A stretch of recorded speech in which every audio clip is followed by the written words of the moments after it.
एक ऐसे शख्स को बुलाने जा रहा हूं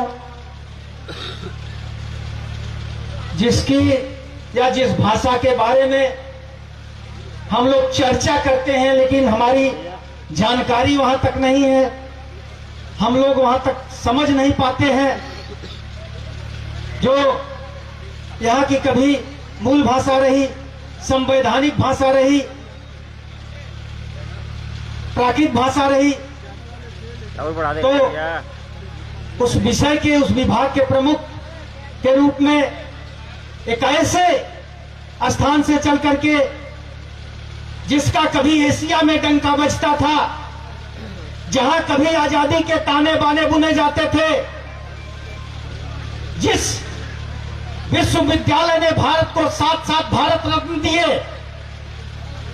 जिसे पूरब का ऑक्सफोर्ड भी कहा जाता है, उस बीएचयू से चल करके हम लोगों के बीच में परम सम्मानित माननीय प्रोफेसर डॉक्टर अरुण यादव जी पाली भाषा प्रमुख हैं, प्रोफेसर हैं, तो हम लोगों की भी कुछ जिज्ञासा है। मैं भी सर से उम्मीद करता हूं कि हम लोगों को भी कुछ जरूर आप गाइडलाइन देंगे, और ये भाषा भी मैं आपको समर्पित करता हूं, ये 4 पंक्तियां मैं आपको भी समर्पित करता हूं कि मौर्यन स्क्रिप्ट, डॉक्टर साहब, जो हम लोग देखे हैं, चर्चा होती है तमाम पुस्तकों में कि मौर्यन स्क्रिप्ट पाली भाषा, मौर्यन स्क्रिप्ट पाली भाषा धम्म लिपि का हो विस्तार, हमारी भी संवेदनाएं हैं। मौर्यन स्क्रिप्ट पाली भाषा धम्म लिपि का हो विस्तार, इसी में लिखी है बुद्ध की वाणी, इसी में लिखी है बुद्ध की वाणी, इसी से अशोका का धम्म प्रचार, पता नहीं किस कालखंड में बर्बरता का हुआ शिकार, अरे इसी से मगध का सृजन हुआ था, जम्बू द्वीप का हुआ श्रृंगार, जम्बू द्वीप का हुआ श्रृंगार। इस क्रांतिकारी अभिनंदन के साथ माननीय प्रोफेसर डॉक्टर अरुण यादव जी आए और हम सबका मार्गदर्शन करें।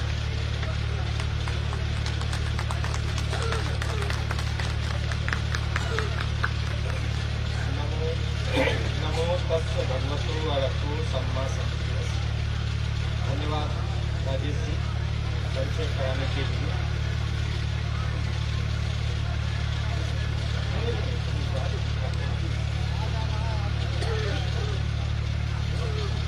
सभा में उपस्थित परम आदरणीय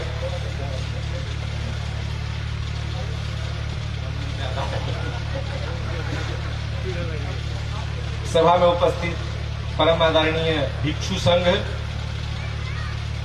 आदरणीय फ्रा अनिल शाक्य जी, डॉक्टर केशव शाक्य जी, रविंद्र मौर्य जी, सच्चिदानंद जी और मंच पे उपस्थित अन्य गणमान्य व्यक्ति, मैं समय बचाने के लिए अपनी बातें संक्षिप्त में ही सबको अपना अभिवादन प्रकट करता हूं। और मैं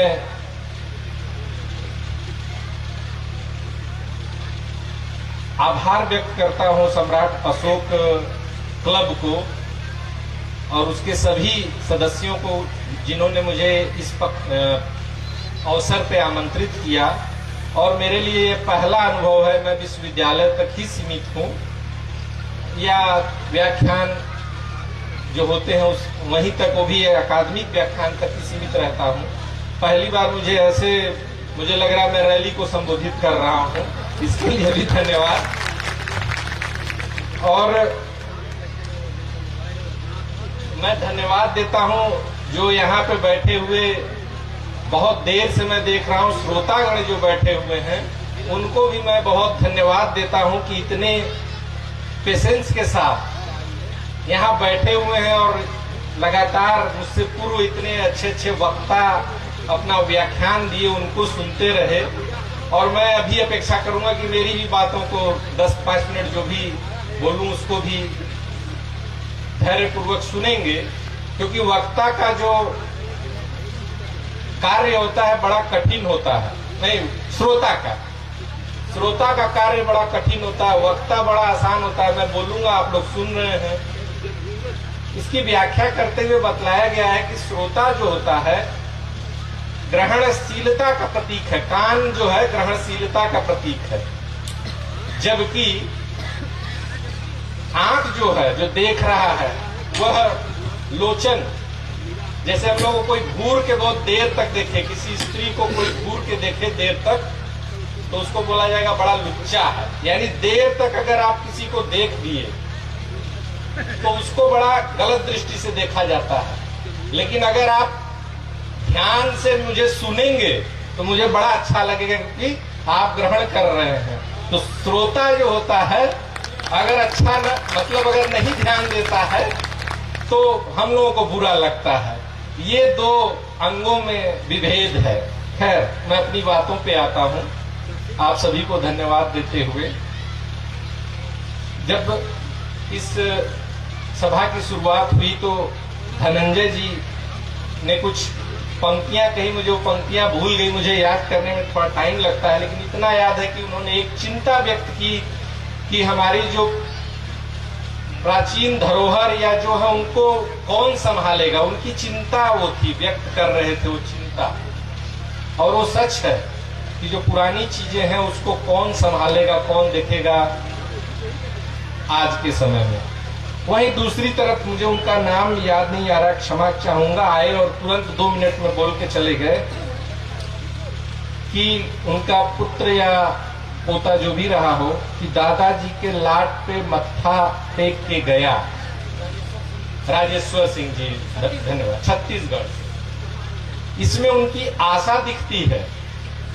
जो वो चिंता व्यक्त किए थे, ये लड़का आशा देख रहा है कि वो मैं देखूंगा मत्था टेक के, मैं उसको सहेजूंगा, मैं उसको संरक्षित करूंगा और मैं अपने अगली पीढ़ी को उसको ट्रांसफर करूंगा, क्योंकि ये जरूरत है। जो हमें मिला है हम उसको अपनी अगली पीढ़ी को स्थानांतरित करें, ट्रांसफर करें। ये बहुत बड़ी चीज है। तो मैं दोनों चीजें एक साथ देखता हूं, चिंता भी होना। अगर हम चिंतित नहीं होंगे तो हम ऐसे व्यक्तियों को पैदा नहीं कर पाएंगे। मैं जब छोटा था तो मेरे बड़े पिताजी अक्सर कभी कभी बोलते हुए, मैं भी गांव ही देहात से जुड़ा हुआ व्यक्ति हूँ, ज्यादा दूर मेरा घर गांव नहीं है, वो बोला करते थे, उत्थान पतन के झूले पे संसार झुलाया जाता है। ये जो संसार या हमारा जीवन है, ये इन दोनों चीजों पे हमेशा झूले के समान है। आप ध्यान दीजिएगा, जब हम झूले पे बैठते हैं तो निचले पायदान पे बैठते हैं, सीधे ऊपर नहीं चले जाते हैं। और जब झूला चलने लगता है तो हम सबसे ऊपर जाते हैं। जब एकदम टॉप पे पहुंच जाते हैं तो उसके बाद कोई जगह नहीं रहती कि उससे ऊपर आप चले जाइएगा। आपको फिर नीचे आना है, फिर निचली पायदान पे आइएगा। हम लोगों के जीवन में भी इसी तरह चीजें होती हैं। कभी हम सुखी होते हैं तो समझ लीजिए कि हम उस ऊंचाई पे हैं, जब दुखी होते हैं तो समझ लीजिए डाउन पे हैं। और कभी भी निराश नहीं होना चाहिए, क्योंकि जब नीचे आ गए तो झूला ऊपर की ही तरफ जाएगा। और जो ऊपर है तो ये भी मान के चलिए कि अब हमारा नीचे भी जाएगा, 4 दिन लगे 10 दिन लगे, तो घबराना नहीं चाहिए। अब मैं इसको बौद्ध धर्म से जोड़ता हूं।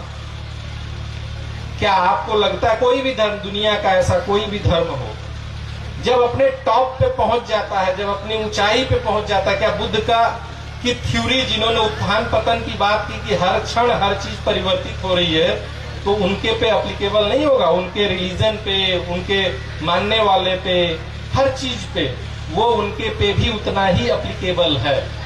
और एक समय आया जब टॉप पे पहुंचा, तो उसके बाद वो समय आया कि वो डिक्लाइन, नीचे गिरता चला गया कि ऐसी परिस्थिति आई कि हम भारत के सबसे महानतम पुत्र, मैं बोलता हूं सबसे महानतम पुत्र अपने गौतम बुद्ध को हम भूल गए।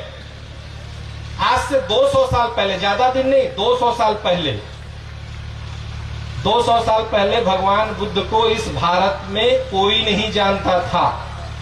उसका उदाहरण दे रहा हूं। आप लोग जागरूक हैं, इस संस्था से जुड़े हुए हैं तो जानते हैं। जरा और गांव में और जाइएगा, जरा पूछिएगा, भगवान बुद्ध को जानते हैं?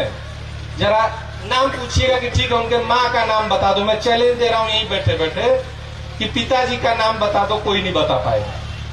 मैं नाम नहीं लेना चाहता यहाँ किसी अन्य धर्म या उनकी कहानियों पे, लेकिन आप इशारा दे रहा हूं, समझ जाइएगा कि पूछिएगा कि उनके पिताजी का नाम क्या है, तुरंत बता देंगे। उनके माताजी का क्या नाम है, तुरंत बता देंगे।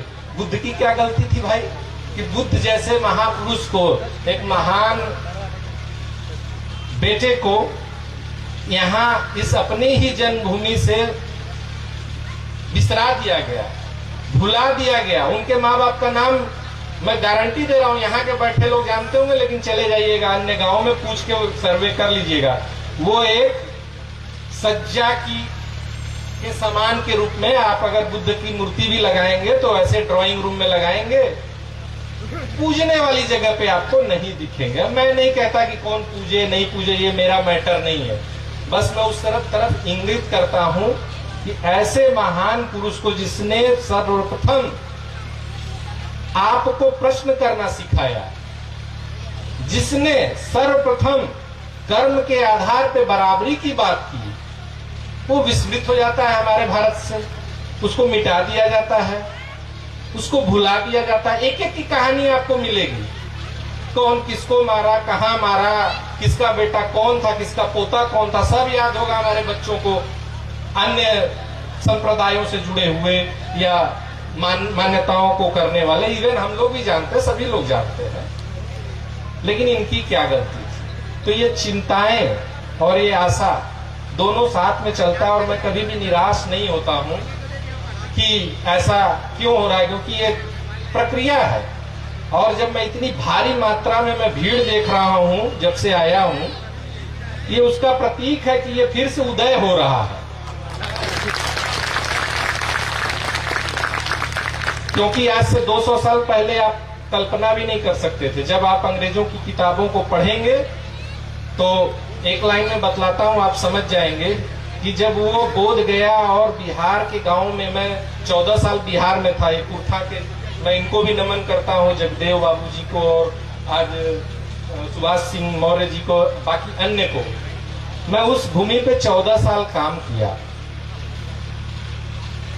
पढ़ने के दौरान पता चला कि, और मैं देखा भी, मैं अक्सर कार उठाता था, चला जाता था, गांवों में बुद्ध की मूर्तियां पड़ी हुई हैं, लेकिन अलग अलग नामों से पूछते हैं, कहीं कोई बाबा तो कहीं कोई बाबा।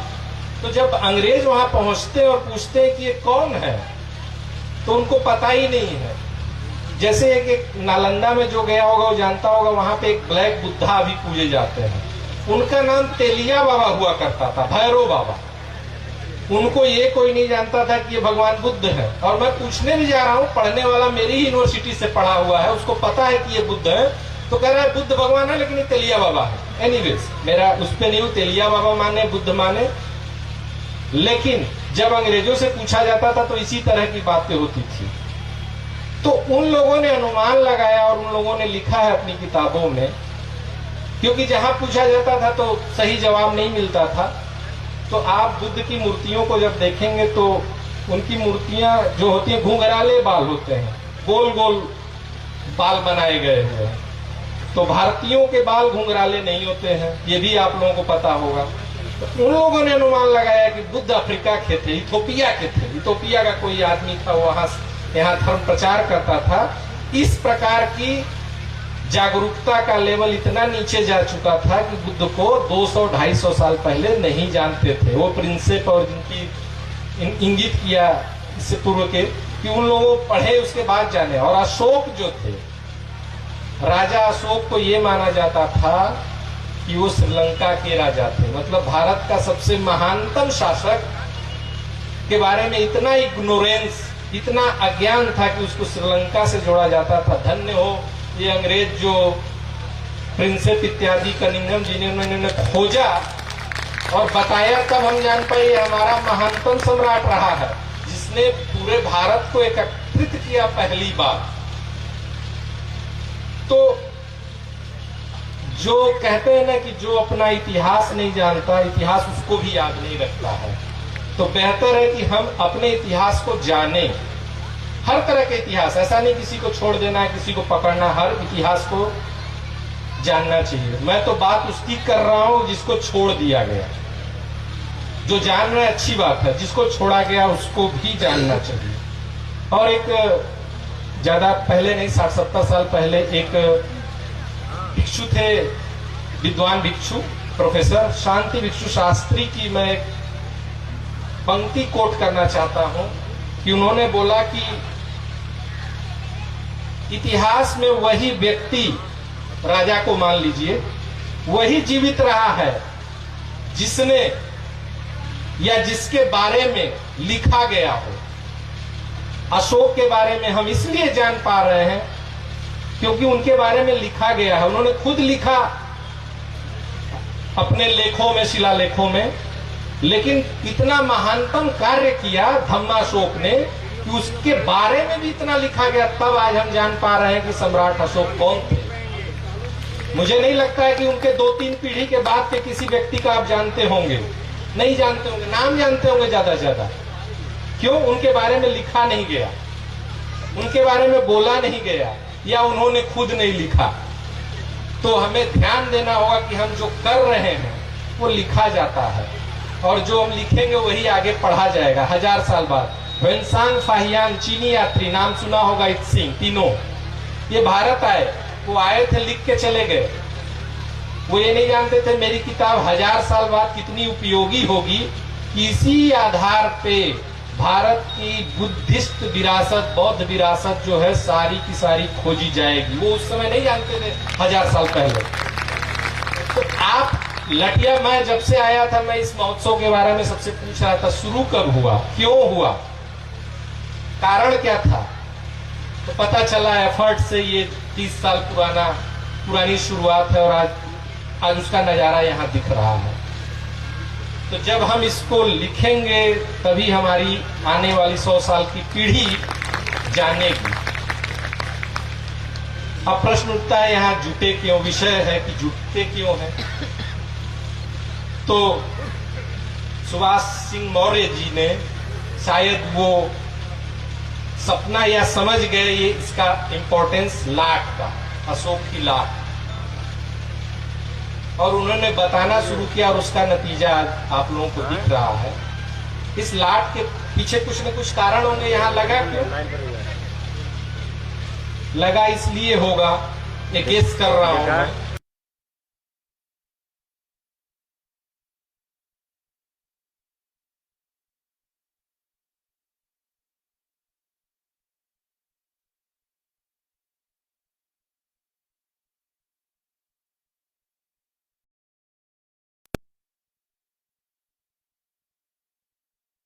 हम लोग बुद्ध को नहीं जान पाते, बुद्ध कौन थे, कहाँ जन्म लिए, क्योंकि उन्हीं के स्तंभों के आधार पर तो जाना गया, पैदा कहाँ हुए, कहाँ ज्ञान दिए, स्तूप बनवाए, इत्यादि उन्होंने कार्य किया। इस कारण हम लोग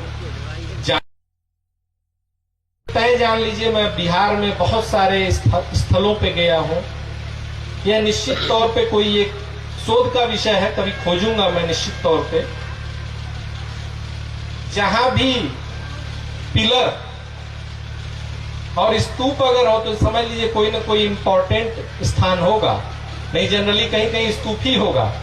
अब सारनाथ चले जाइए, प्रथम धर्मचक्र प्रवर्तन स्थल है, तो वहां पे स्तूप भी है और पिलर भी है। दोनों एक साथ मौजूद होना इस चीज की तरफ इशारा करता है कि ये कहीं न कहीं बहुत ही करीब से भगवान बुद्ध से जुड़ा होगा। इसलिए लटिया के अगल बगल के लोग अपने को धन्य समझें कि भगवान बुद्ध संभवतः यहाँ रहे हैं, समय बिताए हैं, अपने को पवित्र समझें। उत्थान पतन की मैंने चर्चा की थी, और इस लाट को जोड़ते हुए मैं एक एग्जाम्पल देता हूं। मैं आते ही पहले चीजें मैं बोला कि पूछना शुरू किया इस लाट के बारे में, तो पता चला कि आज से 30-40 साल पहले तक इसको गुलिया माई कहा जाता था। आप देखिए कि जब ये स्तूप और ये पिलर जब बना होगा तो इसको सब यही जानता होगा 2300 साल पहले कि ये अशोक का स्तंभ है। धीरे धीरे पतन के ऐसे कगार पे पहुंचा कि लोग नाम भूल गए होंगे, कोई बोल दिया होगा, कोई पूछा होगा कि कौन बाबा है, तो बोले गुलिया माई है, तो गुलिया माई हुई। फिर लेकिन देखिए अब जागरूकता बढ़ी पतन से ऊपर जाने की, तो आज फिर हम लोग जानने लगे कि ये अशोक स्तंभ है। एक दो और एग्जाम्पल देता हूं बिहार का। लौरिया नंदनगढ़ है, जैसे यहाँ पे बोलते हैं गुल्ली किसकी आल्हा उदल या किसी की बताई जा रही थी कि मारी गई, यहाँ आके गड़ गई, तो वो अशोक वो किसकी की गुल्ली उसको माना जाता था। उसी टाइप का एक एग्जाम्पल दो जगह मैं एक ही का देके छोड़ रहा हूँ, ज्यादा समय नहीं लूंगा। लौरिया नंदनगढ़ और लौरिया अरेराज वहां पिलर है, तो वहां बोलते हैं कि ये भीम की लाठी थी, इतनी बड़ी है, पिलर इतना बड़ा है वो स्तंभ, अशोक का स्तंभ, कि उसको बोलते थे कि भीम की लाठी थी, वो जब थक गए और क्या हुए वहीं गाड़ दिए, फिर बाद में उखड़ी ही नहीं। तो ये सब कहानियां बाद में जुड़ जाती है जब आप अपनी विरासत को भूल जाते हो।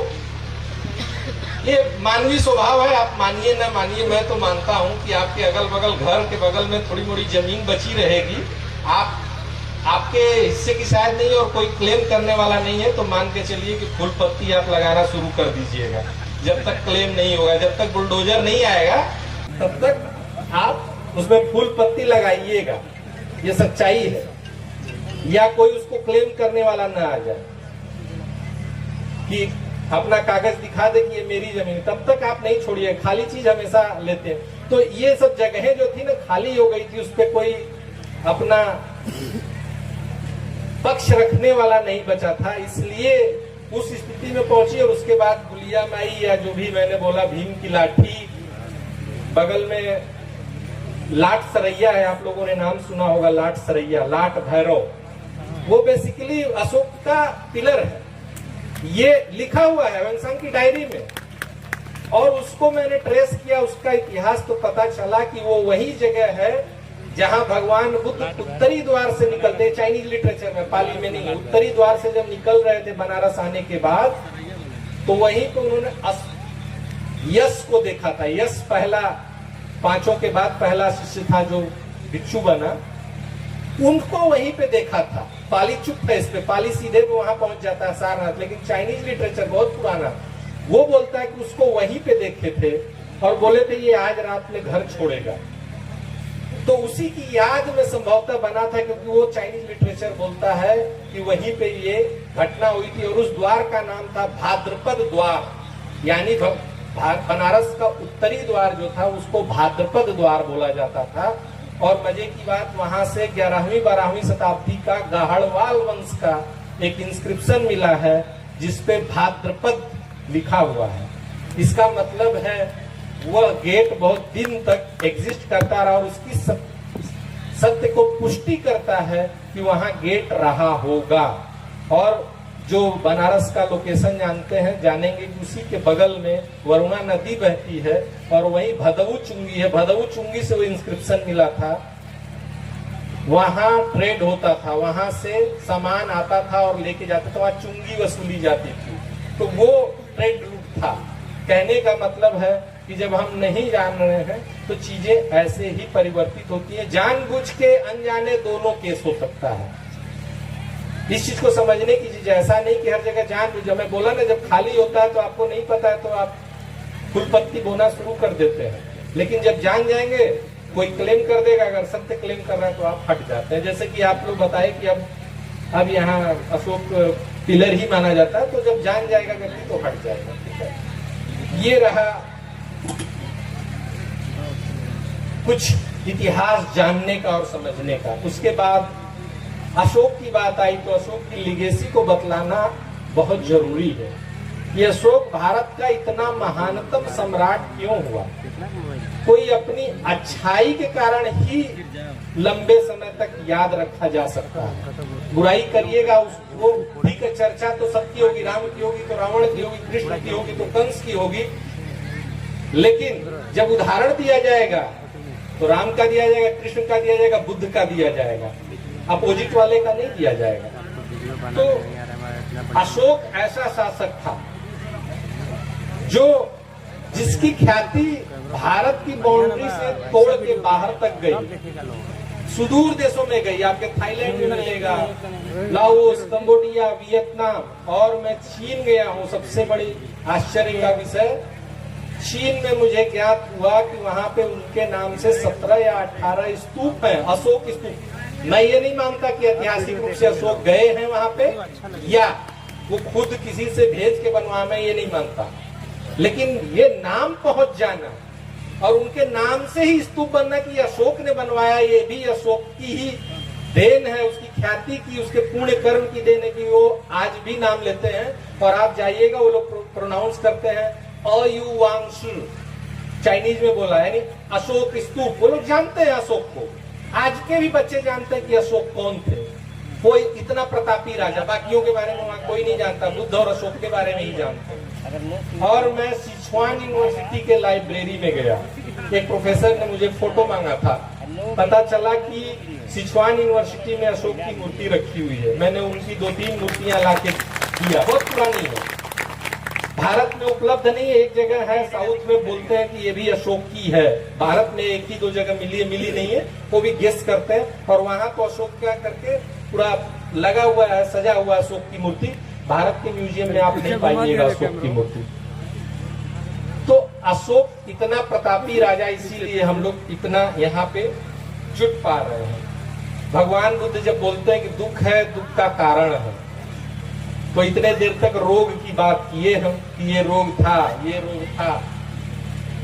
अब रोग को के कारणों को तो बता दें और उसका इलाज या रास्ता न बताएं तो वो तो फिर गड़बड़ है। और रोगी को पहले स्वीकार करना होगा कि हम रोगी हैं, तब उसको दवाई दीजिएगा। तो हमें ये स्वीकार करना पड़ेगा कि कुछ समस्याएं हुई हैं, उसको कैसे दूर किया जाए। तो क्या अब हम कोई जगह है, कोई कुछ और कर रहा है तो वहां जाके मारने लगेंगे, उनको पीटने लगेंगे? नहीं, क्योंकि भगवान बुद्ध जैसा व्यक्ति जब अंगुली माल उनके पीछे पड़ा हुआ है, मारने के लिए दौड़ रहा है, उसको अपनी करुणा से शांत कर देते हैं, अपना शिष्य बना देते हैं। सिर्फ अंगुली माल को नहीं, आप देखिए राजा को अपना शिष्य बना ले रहा, व्यापारी, अनाथ पिंडिक, कौन ऐसा वर्ग था जो उनसे अछूता था? कौन ऐसा पद का व्यक्ति था जो उनसे अछूता था? सभी को अपने मस्तक कर दिया। तो हमें अपने कार्य व्यवहार संयमित होके इस रोग का इलाज करना होगा, एग्रेसिव होके, क्रोधित होके, लड़ाई झगड़ा करके नहीं। आप अच्छे से चीजों को जब बताइएगा, समझाइएगा। मुझे अच्छा लग रहा है इतनी बड़ी संख्या जिसमें जागरूक लोग बैठे हुए हैं। यही लोग आगे तरीके से जब बतलाएंगे, समाज को जागरूक करेंगे, तभी चीजों में परिवर्तन आएगा। इसके अलावा हम सभी को पता है, मूर्तियों को भी देखा होगा हम लोगों ने, और म्यूजियम में भी देखा होगा कि भगवान बुद्ध जब तपस्या कर रहे थे 29 वर्ष की अवस्था से लेके 35 वर्ष की अवस्था तक, 6 साल, तो एकदम जीर्ण शीर्ण हो गए थे। और जब पहला उपदेश देते हैं और बताते हैं कि 2 अतियों से दूर रहना, कामेषु काम सुखलिका नियोगो, मीन्स काम भोग मीन्स अति सुख से, क्योंकि भगवान बुद्ध वैसे व्यक्ति थे जिन्होंने पूरी लग्जरियस लाइफ, राजसी जीवन जिया था अपने घर में। वो काम सुख की बात कर रहे हैं कि उससे भी आपको कुछ नहीं मिलने वाला। और फिर बोलते हैं अतिकिल मतानुयोगो, मतलब अपने आप को बहुत ज्यादा प्रताड़ित करने से उससे भी कुछ नहीं मिलेगा। तो किसकी चर्चा करते हैं? मध्यम मार्ग की, बीच के मार्ग की। क्योंकि यहाँ पे बड़ी संख्या में भाई गांव देहातों से लोग आए हुए लोग हैं, और ज्यादातर लोगों ने बड़े ही सरल शब्दों में, हम तो प्रोफेसर हैं, कुछ उल्टा पुल्टा शब्द ऐसे न समझ में आए तो मैं एक सरल उपमा देता हूं। क्यों मध्यम मार्ग बड़ा आवश्यक हो जाता है, क्यों दोनों अतियां दूर रहने की बात है। आप हमको ये बताओ, जब आपकी हड्डी टूटती है, आप कहीं जा रहे हैं और आपका एक्सीडेंट होता है, तो हड्डी टूटती है कि मांस फटता है? ज्यादातर लोगों का जवाब होगा कि हड्डी ही टूटती है। आप देखिएगा हड्डी टूटेगी, मांस छोड़ता नहीं है, उसी पे पड़ा रहता है। हड्डी अंदर से पूरा हो सकता है 2 टुकड़े हो गई हो, लेकिन मांस नहीं छोड़ता है। ये इसका उदाहरण है कि जितना आप कड़े रहिएगा, टूटने की संभावना उतनी ही रहेगी। जितना लचीले रहिएगा, वो जब हड्डी टूटी तो लचीलापन लेके आ गया और बचा लिया आपको उसको। तो हमें इन दो, अब इसका मतलब ये भी नहीं होता कि आप कड़े ही नहीं हो, ये अपनी चीजों बोले हैं ना। एक संस्कृत में श्लोक है, मुझे याद नहीं आ रहा, लेकिन उसका भावार्थ समझा दे रहे हैं कि जाओ जंगल में देखो, जो जो जंगल में पेड़ खड़े थे तने होके, बड़े बड़े बड़े पेड़, जब हवा का चक्रवात आता है तो सब उखड़ के नीचे गिर जाते हैं। लेकिन जो झाड़ियां होती हैं, घास होते हैं, क्या होता है, हवा के साथ नीचे लपेट के गिर जाते हैं, फिर अगले दिन जब फिर खड़ा हो जाते हैं। तो ये मध्यम मतलब कड़ा होना और मध्यम मार्ग अपनाना, ये दोनों कलाओं को जानना चाहिए। क्योंकि कोई भी चीज ऐसा नहीं कि कड़ा होना बेकार ही हो जाती है। अगर हम थोड़ा रिजिड नहीं होते तो शायद थेरवाद बुद्धिज्म नहीं बचता। वो दृढ़ हुए कि नहीं हमको यही बचाना है, जो भगवान बुद्ध का वचन है उसमें एक लाइन चेंज नहीं करेंगे, तो वो बुद्धिज्म को वो बचाया। दूसरी तरफ महायान बुद्धिज्म जो उसमें लिबर्टी दी तो वो और बढ़ा। तो हर तरह के लोगों को हमको लेके चलना पड़ेगा। बस एक लाइन के साथ, सुंदर लगना चाहिए ना, 1-2 मिनट के साथ मैं अपनी बातों को समाप्त करूंगा कि कैसे आखिर में ये कार्य संपूर्ण पूरा होगा। तो कहते हैं कि अपने साथ जोड़िए, जितना बड़ा हो सके उसको जोड़िए। आपने सुना होगा कबीरदास ने शायद कहा है, मैं भूल रहा हूँ, शायद कबीरदास ने कहा है कि बड़ा हुआ तो क्या हुआ, जैसे पेड़ खजूर, पंथी को छाया नहीं, फल लागे अति दूर। अर्थ ये है कि आप बहुत बड़े हो गए, आपने एक संस्था बना ली, एक पूरा लंबी बना ली। आशय ये है फिर भुक कर लगा कि जो छाया खोज रहा है गर्मी के मौसम में, वो ताड़ का पेड़ उसको क्या लाभ देगा, क्योंकि उसके पास तो छाया भी नहीं मिलती है। इतनी ऊंचाई पे उसकी छाया नीचे आती है कि छाया ही नहीं बचती है, और फल भी इतना दूर लगता है कि लेने जाएगा तो वो मरने का खतरा रहेगा। अब इसका मतलब फिर ये नहीं हुआ कि ताड़ का वृक्ष अनुपयोगी है, कुछ मिलता ही नहीं, मिलता है। ये उपमा देने के लिए, समझने के लिए है कि वो नहीं बनना है जब हम ऐसे कार्यों को लेके आगे बढ़ते हैं, धर्म के कार्यों को आगे लेके बढ़ते हैं। तो ताड़ का वृक्ष नहीं बनना है, बल्कि बरगद का वृक्ष बनना है, जिसमें जितनी ही शाखाएं बढ़ती हैं। एक वृक्ष तभी बड़ा होता है जब उसमें अलग अलग शाखाएं फूटती हैं। ये सीधा जाता है ताड़ का वृक्ष, एक भी शाखा नहीं निकलती है। तो जितनी शाखाओं को आप जोड़िएगा, जिनको पता होगा बॉटनिकल गार्डन कलकत्ता में लगभग आधा किलोमीटर या 1 किलोमीटर में पूरा रेंज में बरगद का वृक्ष फैला है। क्यों फैला है? क्योंकि उसकी उतनी शाखाएं, सैकड़ों हजारों शाखाएं निकली हैं, इसलिए बड़ा वृक्ष निकला है। और उसके नीचे हजारों लोग छाया प्राप्त करते हैं, कर सकते हैं। तो आप अपने वृक्ष को, अशोक सम्राट अशोक क्लब को जितना ही, मतलब ये नहीं कि दूसरे क्लब को जोड़िए, आदमियों को जोड़िए, अलग अलग लोगों को, अलग अलग भांति भांति के लोगों को, यहाँ पे अलग अलग देशों के लोग हैं।